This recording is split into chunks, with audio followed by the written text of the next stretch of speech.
En direct des IT Systems avec ingénieur Fiston, nous voici à la deuxième partie de notre séance dont le sujet s'intitule Contrôle à distance d'un routeur avec le protocole SSH.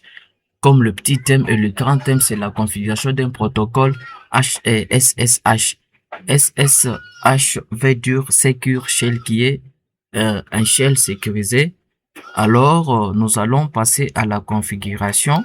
Sans plus tarder, voilà les codes ou les commandes que nous allons user pour configurer notre routeur. Le routeur de site 1.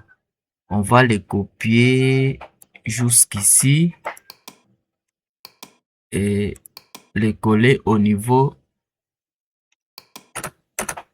du routeur 2, du routeur D. Je ne sais pas qu'est-ce qui se passe ici. Du routeur 2, du routeur. On va les coller ici. Très bien. 1024. Do you ready when to replace them? Yes. No.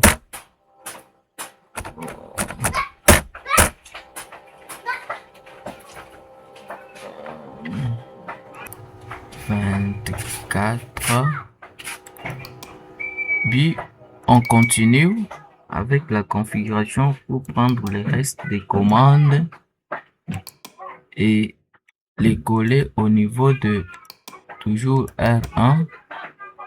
C'est fini pour la configuration du routeur 1. On continue avec le routeur 2. Routeur 2. Routeur 2.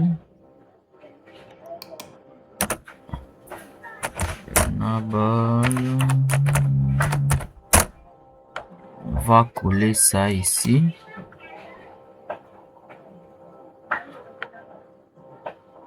On va coller ça ici.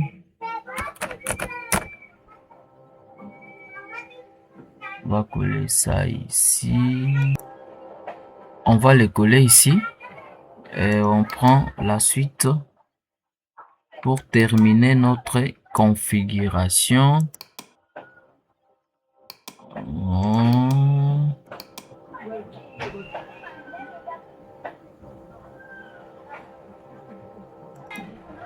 Très bien.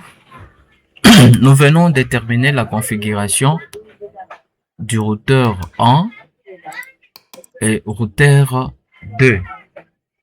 Maintenant, nous allons procéder à l'attribution des adresses à chaque équipement de chacun de ces réseaux. Pour cela, on clique sur le PC2,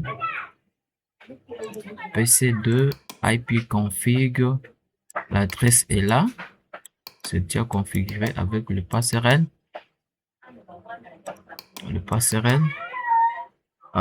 On va pinguer si ça marche entre le PC2 et le routeur.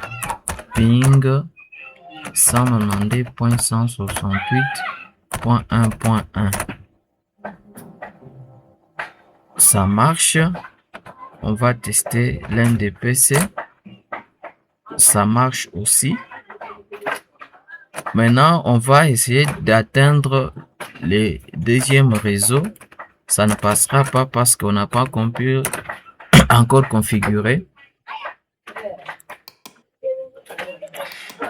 On n'a pas encore configuré le protocole de routage. C'est-à-dire qu'il faut créer des routages à ce niveau pour atteindre ces réseaux. Après cela, on crée le routage entre R1 et R2 avec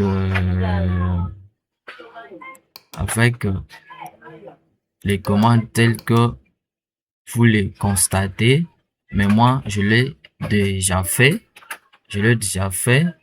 C'est pourquoi si je ping de ce côté vers là, vous voyez que ça marche. Ça marche sans problème. Ça marche sans problème. Successful. Ça veut dire quoi?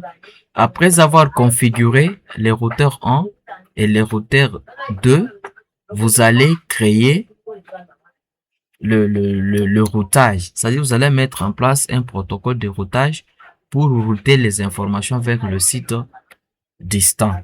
Alors, nous